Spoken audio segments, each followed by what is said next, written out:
watch the House and the Senate in action. That's, I think, 2 words or 1 word. But in those days, you had to go you had to go to the office of your senator from your state to get a ticket that would allow you to go into the House or the Senate floor. And so we went to see LBJ's office, and the secretary gave us passes, which I still have. And in any case, you get tired of watching the Senate, mostly just 1 or 2 men in there speaking and the rest of them milling around outside. And you get used to being around the senators and the representatives because you have to ride a little train back and forth from the office building to the chambers. And so you sit, in those days that was a little bus-like thing around a monorail, and you would usually sit next to a senator or a representative, and usually you could talk to them for the 1 minute or so it took to get there. In any case, we came across a hearing room in the Senate chamber building, not in the chamber, but in a separate room on the side. And so we went in and watched this hearing going on. And it just so happened, we had no idea what this was. And it was a subcommittee of some sort that was investigating racketeering. And John F. Kennedy was the head of that subcommittee. And his brother, Robert Kennedy, was the counsel for the committee. And he was sort of the prosecutor, you might say. They called these witnesses and asked them questions. And the witnesses said absolutely nothing. Not one of them said anything. In fact, I'm not even sure they confirmed their names, but they could say these words, say, no, sir, I respectfully decline to answer that question on grounds it may tend to incriminate me. They could say that in one blast. Just took about 2 seconds to say it. And they answered every question that way, so that they weren't getting any information out of these kind of thugs. These were labor union thugs. And so they got to where they were revealing what these guys were doing. They used the hearings as a way of exposing what the labor unions were doing. And so they'd ask them these leading questions. Is it true? Isn't it true that you withdrew $50,000 and put it into your own account or your own house? And so on and on. Anyway, it didn't make these guys look good. But they took a break. And during the break, everybody, including my friend and I, we went out in the hall, made our way down to the basement, got a Coke or something. Came back, people were going back in, and some of the senators were standing around out in the hall, getting ready to go in. And so I wanted to go back in and take a seat. So it just so happened I was behind. We were kind of crowded up together by the door, and I stepped forward just as a senator that I was standing next to stepped back, and I stepped on his heel. And this senator looked back over the shoulder like that. That was John F. Kennedy. So I guess I'm one of the few people in the world who could say stepped on John F. Kennedy's shoe. And not that there's any fame in that, but it's just kind of an oddball thing. In any case, after that, I began hearing about Kennedy being a dark horse candidate for the Democratic Party. I didn't know what dark horse meant, but I learned. And next thing I knew about was the Nixon-Kennedy debate. Watched all that on television. And oh, by the way, those hearings that we saw, those were first televised hearings of that sort in the United States. So that a lot of people throughout the whole country saw and heard about these racketeers. And as a result of that, there were lots of anti-labor union laws passed. And I think we're still, that kind of broke the unions. And I think we're still under the influence of those laws even today. I think there's a RICO Act, Racketeering Act, that was one of them that came out of that. In any case, Kennedy was a popular guy, no question about it. Everybody liked him. Even if you weren't for him, you still kind of liked him because he had this beautiful wife, and he was kind of a handsome man, well-spoken. And he was smooth. He was Ivy League. He was always dressed in his Ivy League suits, and he was surrounded by people who were Ivy League. So Ivy League was the style. Everybody tried to be Ivy League in their dress, at least where I was. All of us boys wore little thin ties and pinstripe shirts, button down, everything you could put a button on got buttoned down. But Kennedy, it was kind of a harrowing time. He had the Bay of Pigs invasion that failed, and that didn't look good. That was when some Kiwanis invaded Cuba, tried to take it away from Castro, and that failed completely. And then there was the Berlin crisis, where our tanks and Russian tanks faced each other across the Berlin Wall at Checkpoint Charlie. They were actually muzzle to muzzle. Their muzzles were about 50 feet apart. So that was pretty tight. And then there was the Cuban Missile Crisis. That was where we almost got annihilated. And luckily, the Russians backed down. But anyway, Kennedy was he was very popular in spite of these things, or maybe because of them. I don't know. It made everybody so tense that everybody rallied behind him. At the same time, he was involved in causing these things, so it's hard to know. Well, in 1963, I was at lunch at A&M, the Student Union building, and only 2 or 3 of us in there, and we weren't paying attention. The TV was on, one little black and white TV, this big room, and we heard some news about Kennedy being in Dallas. Well, that was not interesting at all. Kennedy was always moving around, going somewhere in some kind of cavalcade of some sort, and that wasn't anything to get your attention. But then we heard in this black and white TV, just overheard reporters say, and I don't remember who it was who asked this, said that there was some talk of shots being heard at a plaza in downtown Dallas. And then within another few seconds, the question came up: was anybody hit? And was anybody in the motorcade hit? And then a few seconds later, this all unfolded within seconds. A few seconds later, it developed that the car that you're looking at here had sped away, and then it looked like somebody in the car had been hit. And then within another few minutes, the car had arrived at Parkland, and that was at about 12:30, I think it was. And then at about 1 o'clock, they announced that Kennedy was dead. And so you all know all the details about that. It's on television all day and all night nowadays. And there's going to be more and more things on TV about the assassination. So they closed Texas A&M. All the universities were closed. Every student had to leave. And so my friend, roommate, and I, we had girlfriends who lived here in Denton. And so we had made this trip many times. So we came up here to Denton. My grandparents lived here. We came up here to Denton. And on the way up here, it was my car, I turned off of Stemmons Freeway, which was very short in those days. Came north to about where the traffic circle used to be on Harry Hines. And from that point on, you had to go on Harry Hines to Denton. That was the main highway. But in any case, one of the only buildings in all of Dallas that I knew where it was the school book depository, because I used to go over and catch the train. My grandparents would take me from here to the Union Station in Dallas to catch a train to go to Washington, D.C. or to Austin. And the first thing you'd see when you turned off the road was the Texas School Book Depository, which was kind of an ugly building. It was an ugly thought, to have all these boxes of dusty books with ink on the end of it. And that just caught my attention. So I knew where that was. And then as it developed, they thought the shooter was in that building.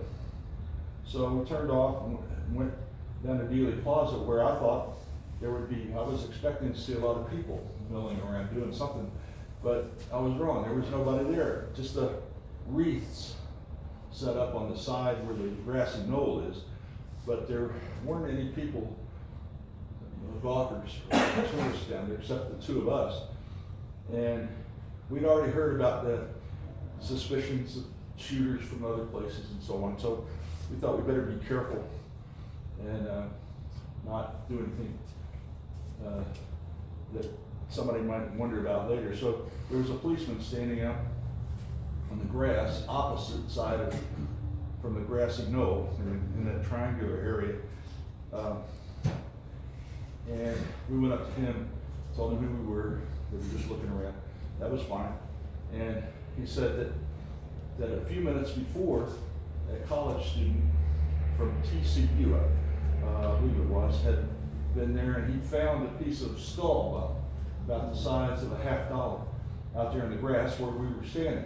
And he just kind of, this general area. And the FBI had come down and picked that up. And so we had just missed seeing him pick that up. But that's confirmed later that FBI did pick up that bone. I don't know what happened to it. I guess it's in the archives. I don't know if maybe they buried him with it. I doubt it. I think they probably kept that as evidence of some kind. And anyway, he asked, where is Oswald now?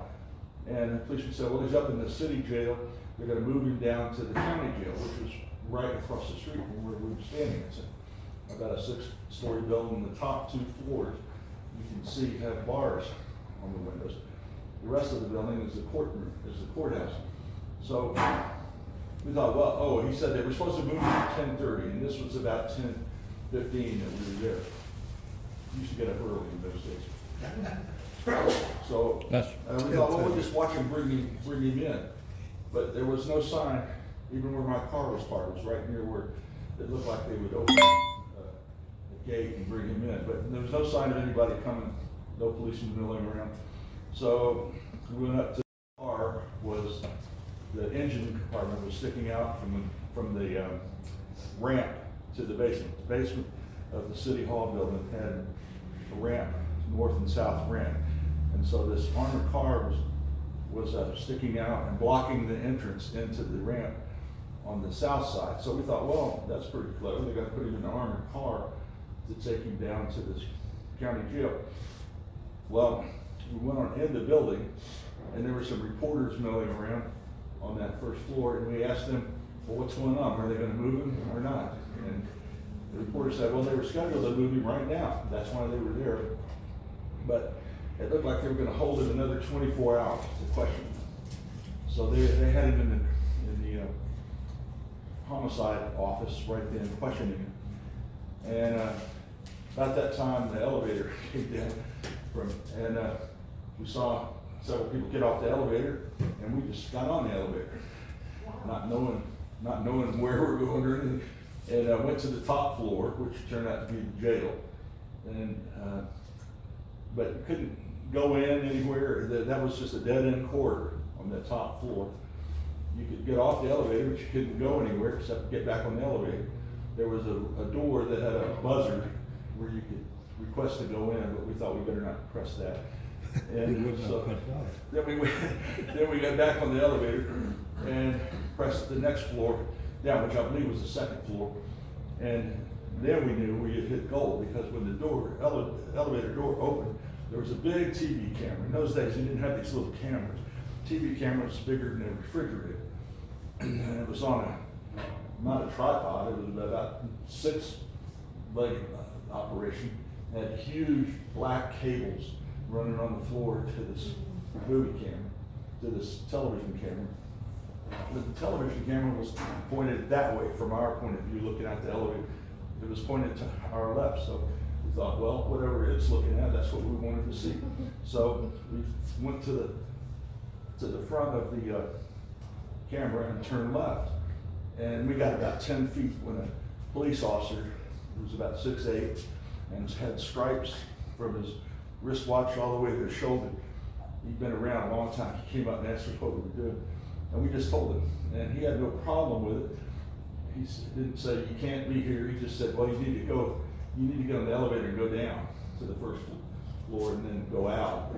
And so we did. He took us over to the elevator, made sure we got on it. And so we went down, all right.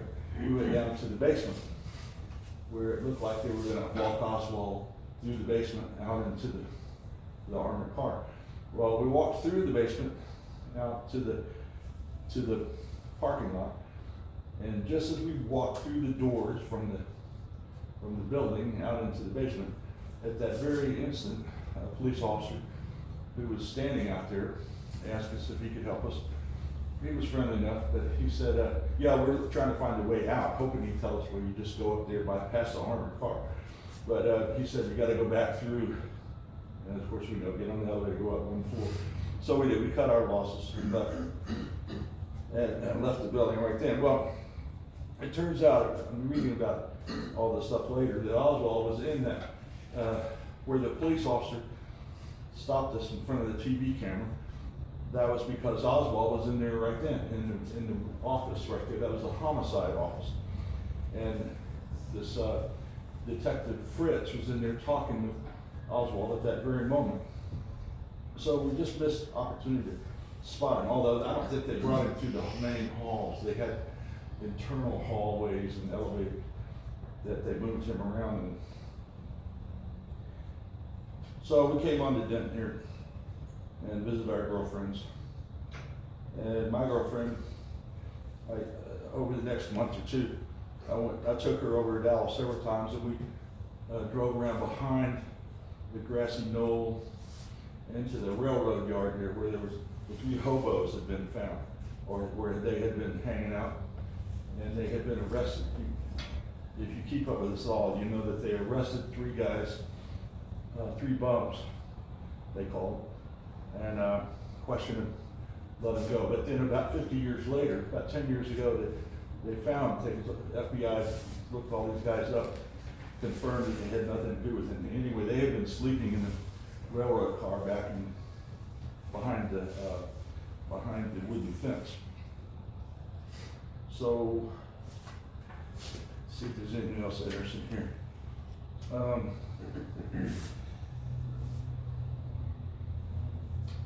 Now, as to about that time, I didn't make straight A's at A&M in that semester, so I had decided, or they decided for me, that I could just lay out the semester. So back in those days, when you did that, we went from being draft category 2S, we were in the military at A&M, so we were exempt.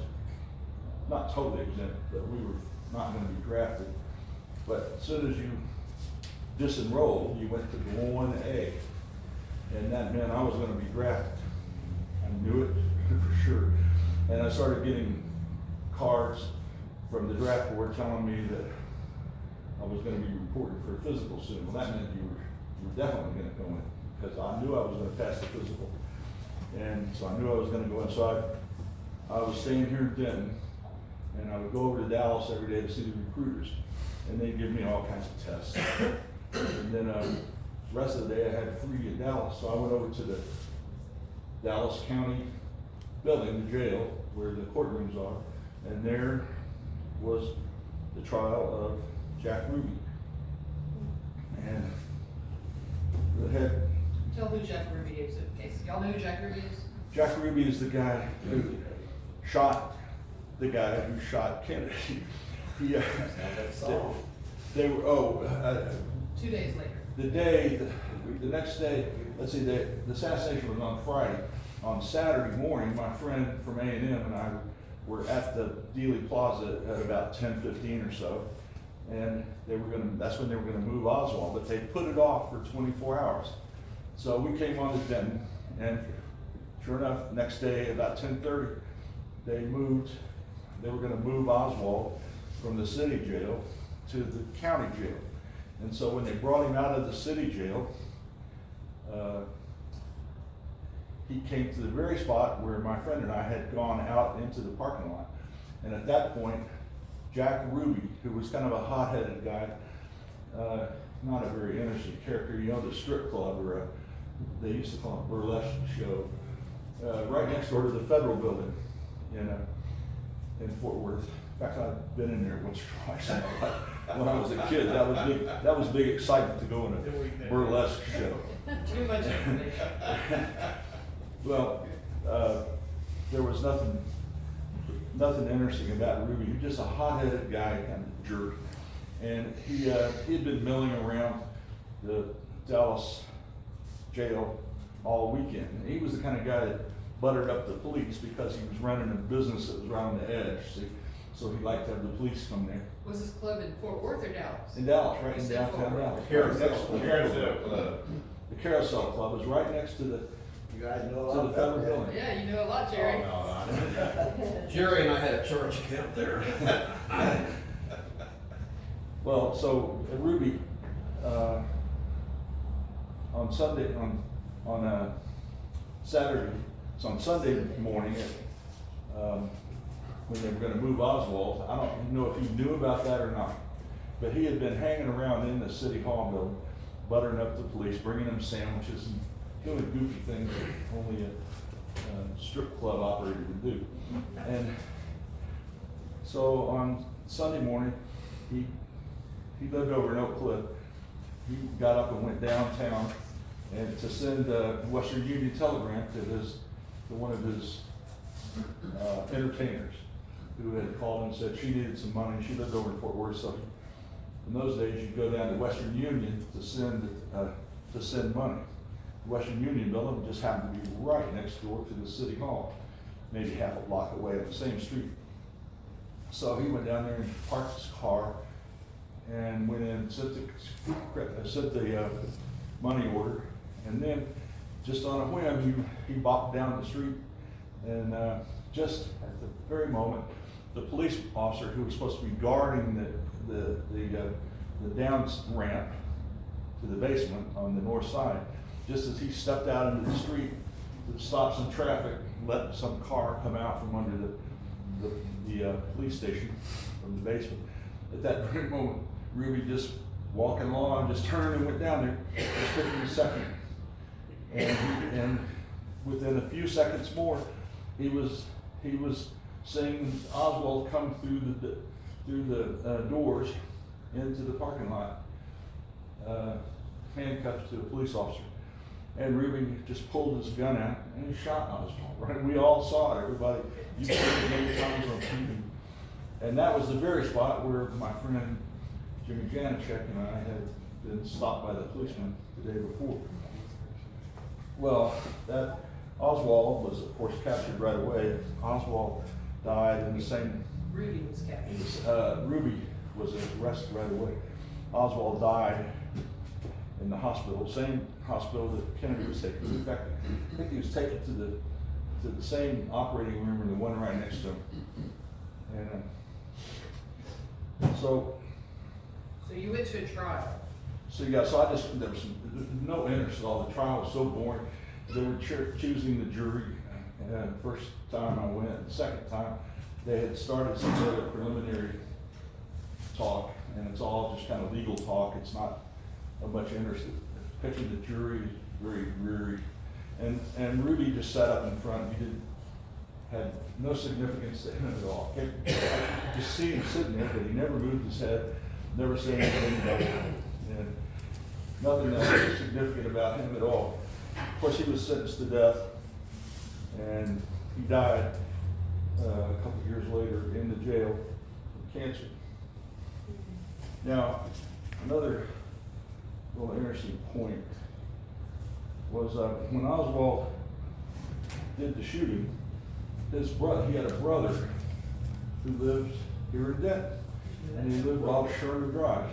You hear that? And he lived on Sierra, I believe it was Sierra Street. It's about a block west of Sherman Drive. And he, of course, he immediately went over to Fort Worth and attended to his brother's funeral and so on. Oswald's mother lived over in Fort Worth. And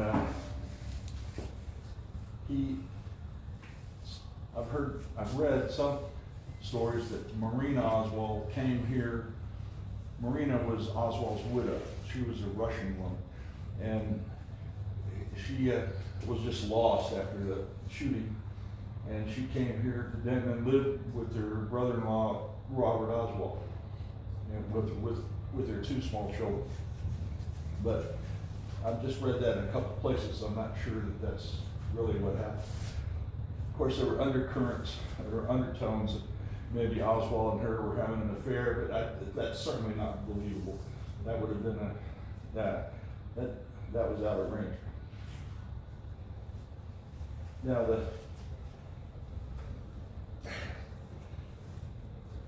all these years, heard about this on Friday. Within about an hour after the shooting, I heard about some policeman being shot over in Oak Cliff, Dallas. Some police officer was shot. That was kind of a sideshow. Nobody could understand. Why was the policeman shot? What does Oswald have to do with that? And what did that have to do with the assassination? Well, Oswald, after he shot Kennedy, he ran up the street away from the Tuoley Plaza. He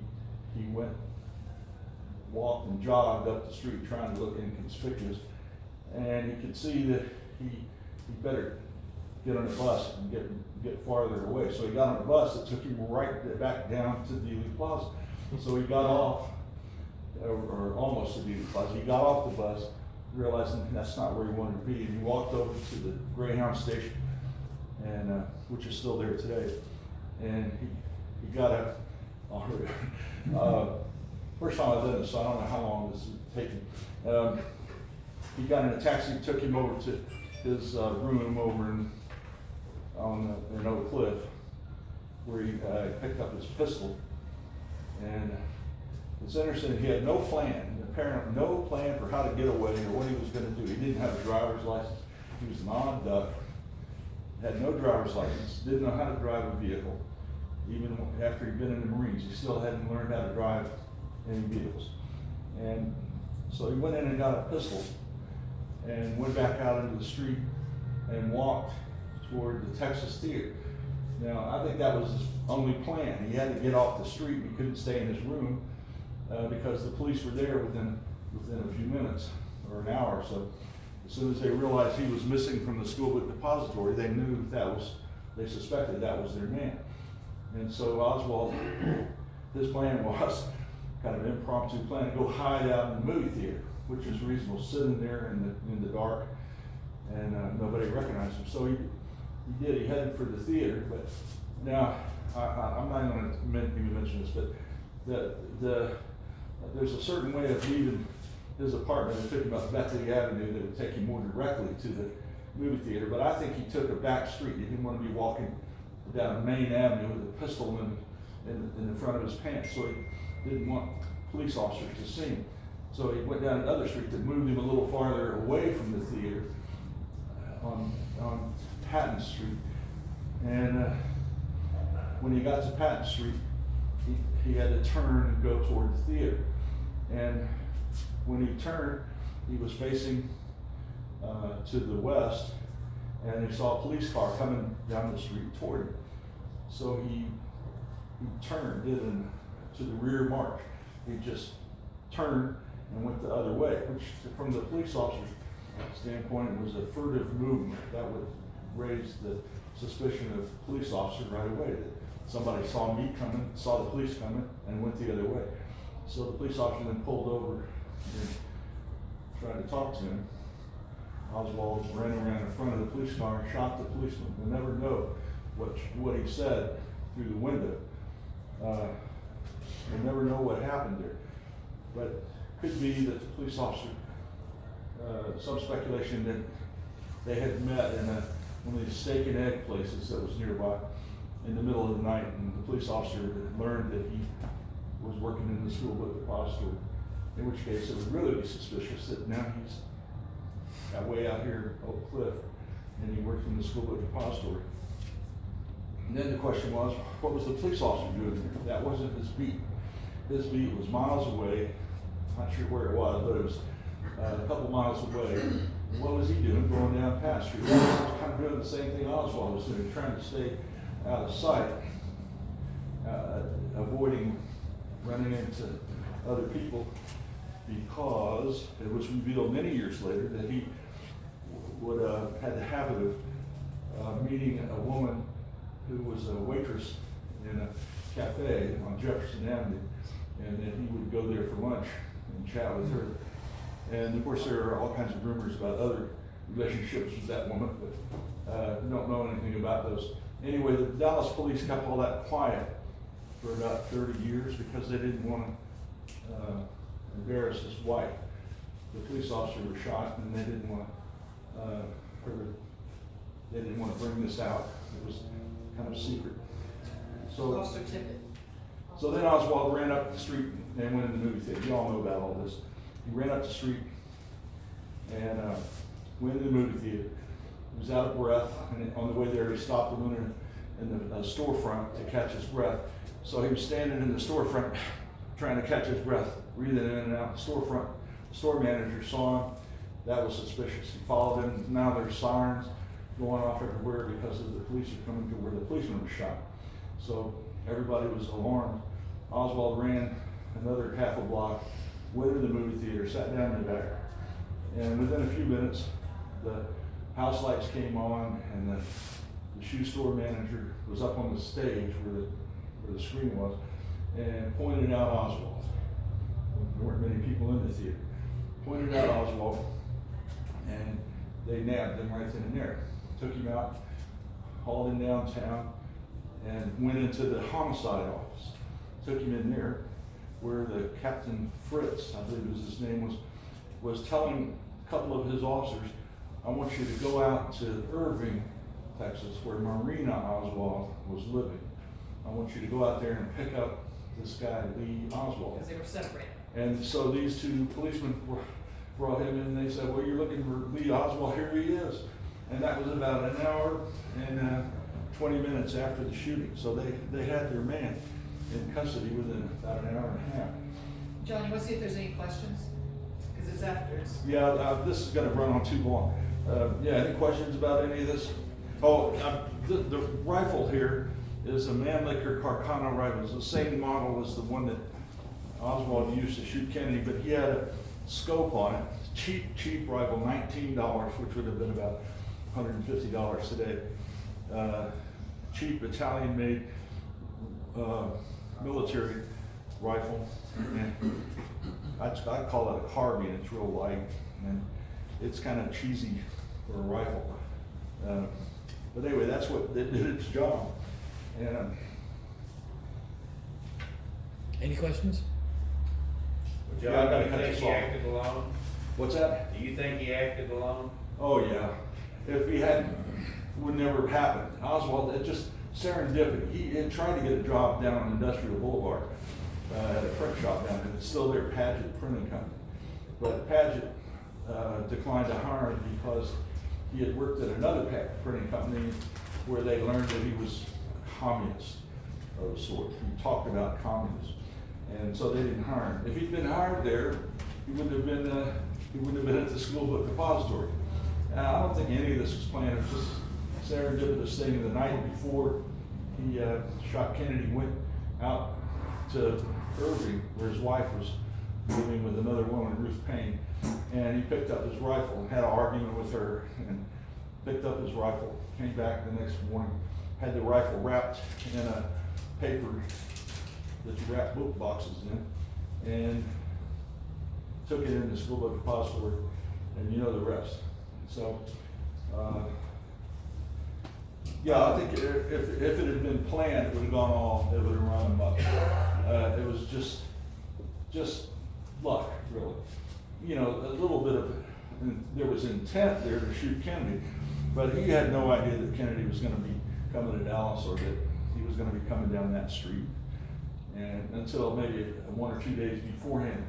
And if there had been a conspiracy or anything like a conspiracy, if anybody else had known about it, we'd all know about it, because people don't keep their mouth shut. They tell what they know, and everybody's told a lot of stuff that they don't know. They lie. People lie about everything. They'll make up any kind of BS story. How they were sitting in a bar 30 years ago and they heard Jack Ruby talking with Oswald. And the typical story. Can you quickly tell about General Walker? Well, General Walker was an Army general who had been in command of the U.S. Army in Europe. And while he was over there, he got to be kind of right-wing guy, and he started handing out pamphlets to his troops. And the Army in Washington didn't like that, so they persuaded him to just retire. And he did. He lived in Dallas, and he was a big member of the John Birch Society, which you don't hear about nowadays, but they were kind of a, I don't know what they were, right-wing organization, you might say. And so Oswald didn't like this guy, and so he took his rifle, same rifle he paid the $19 for, and hid it out in the bushes over on Turtle Creek Boulevard, and went back one night, covered his rifle, and shot at this general in his house. He could see the general sitting behind the window, shot at him. This is in the spring of '63, right? Pardon? In the spring of '63? This is, yeah, in the spring of '63. And of course he missed, and made it back to his rooming house, and where he had left a note to Marina what to do if he were captured. And so now she knew all about it. And I was going to tell you about a guy named DeMorenschelt, but we don't have time for that. But he's the only interesting person in this whole story. It was a guy named DeMorenschelt, who was a Russian who escaped from the communists during the revolution, the Russian Revolution, and came to Poland and then to the U.S. He was a Polish-Russian, and his wife, they lived in Dallas, and he was kind of a gentlemanly sort who was kind to Oswald, but he definitely thought of Oswald as being kind of a doofus. But his wife was nice to Marina Oswald, gave her books in Russian, and so they I won't tell you any more about that. Now, if you ever want to read anything about the assassination, read about the Mohrenschelt. There's a story that goes with him, but I just don't have time. But the upshot of it was the Mohrenschelt was going to be interviewed at his house in Florida in 1979 or so, and the reporter was from the Dallas Morning News, and that reporter went to the Mohrenschelt's house, and as he got to the front door, he heard a shot, and it turned out the Mohrenschelt had shot himself at that very moment.